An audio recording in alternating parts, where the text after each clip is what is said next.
Good morning, sunshine. Good evening, good night, good day to you, love. My name is Brittany Elizabeth Murray, and you are tuned into the Brittany Elizabeth Show. Today's episode, I will be talking about how I legit get anxious leaving my house to do the simple things like grocery shop. Stay tuned. Make sure you like this video. Make sure you share it. But most importantly, make sure you subscribe because you're going to love it here. Really, you're going to love it. Okay? Love it. Go ahead and subscribe. Go ahead, do it. Right now. I think we're ready to go. I'm dressed. This is my little look. Something slight. Nothing too much. But I'm feeling cute. All right, let's go to the grocery store. Getting ready to head out. And folks is already whining and stuff. So virtually pray for me, even though you won't see this in real time. The prayers, the effectual, fervent prayers availeth much. So they'll meet me somewhere where I need them. Say hello, Joy.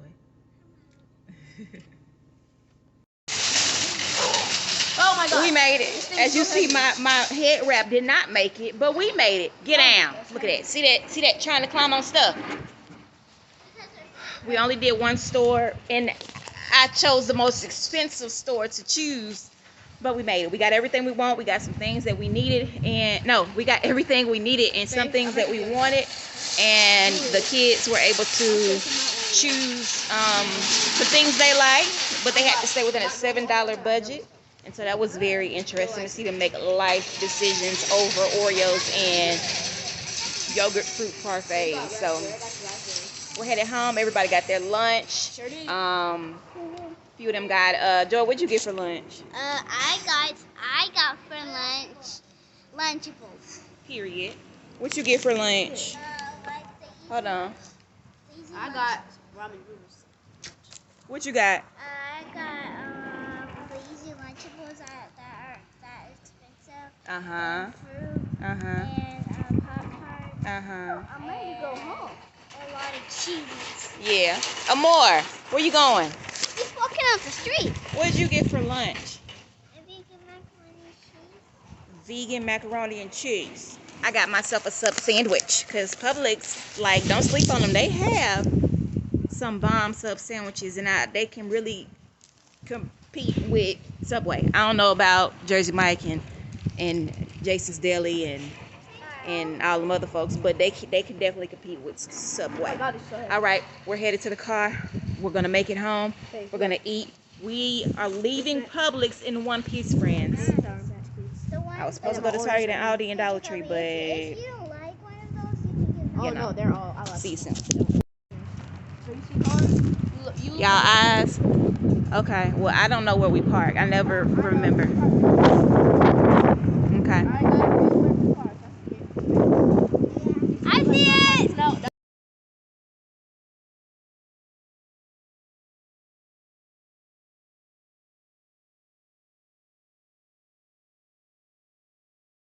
Friends, let's go home.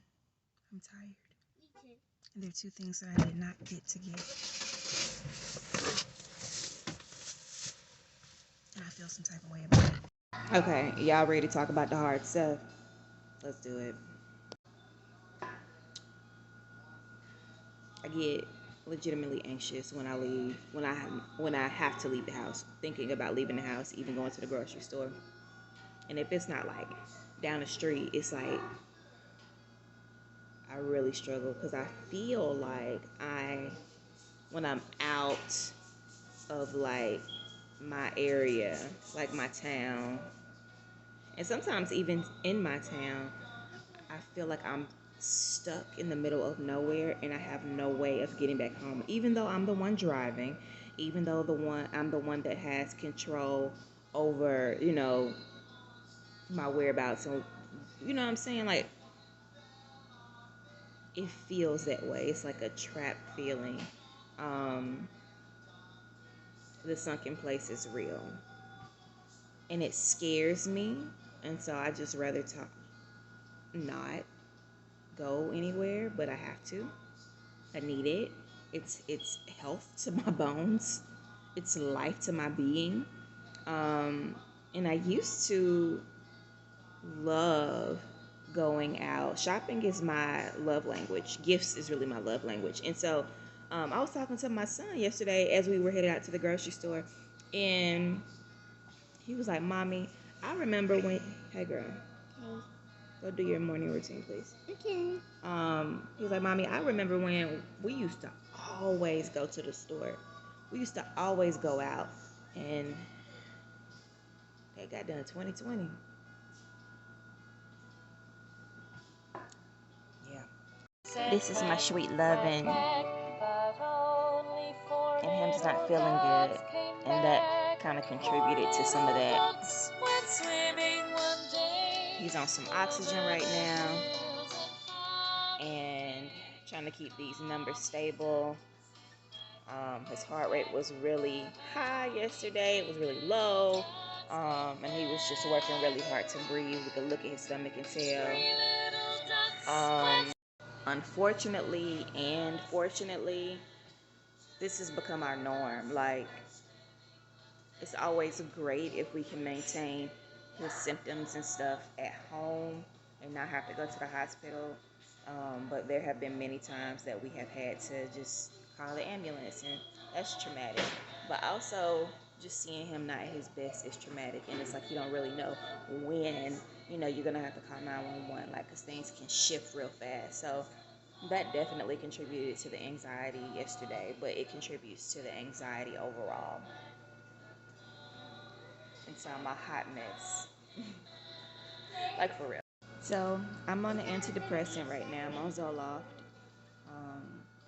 It was one of the hardest decisions I had to make, but I experienced a traumatic childbirth that I experienced this perpetual PTSD, and those are not vegan waffles, but you can totally have some.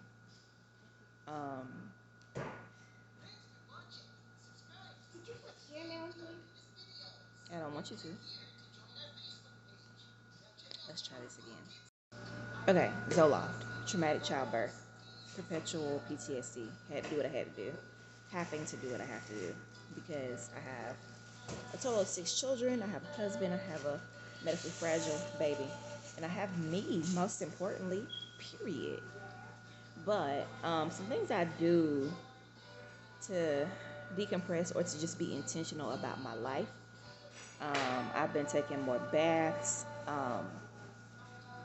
One day when I was really just stressed and struggling to like make a move, like get out of the bed, the Holy Spirit, told me how important it is that I become one with water, and how every human being is one with water. And so to shorten that, I've been taking more baths, or I take extra long showers. Also, I just I have noise canceling headphones, and I listen to rain falling, waterfalls. I listen to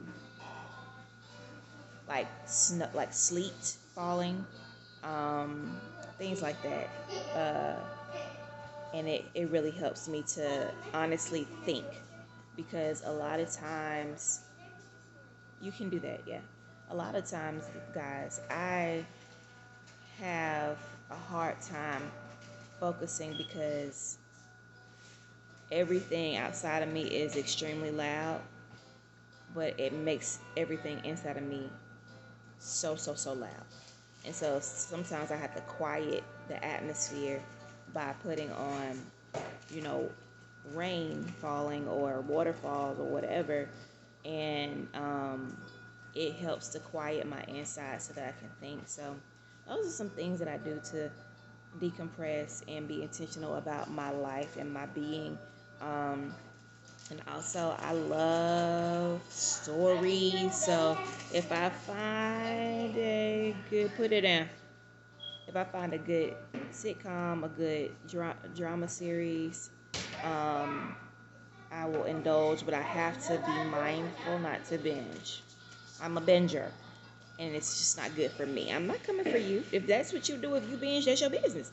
but it's not good for me.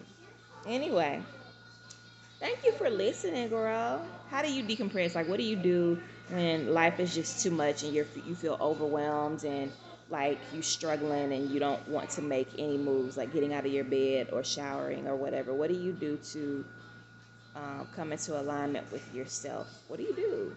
Drop it in the comments because I do need some more practices. I need some different things to put in my toolbox because these days will come. I can't just pretend like they won't. They will. So help me out. While you're at it, make sure you don't subscribe. Make sure you don't hit that notification bell so you can catch all this good content. And make sure that you like this video. I'll talk to you soon.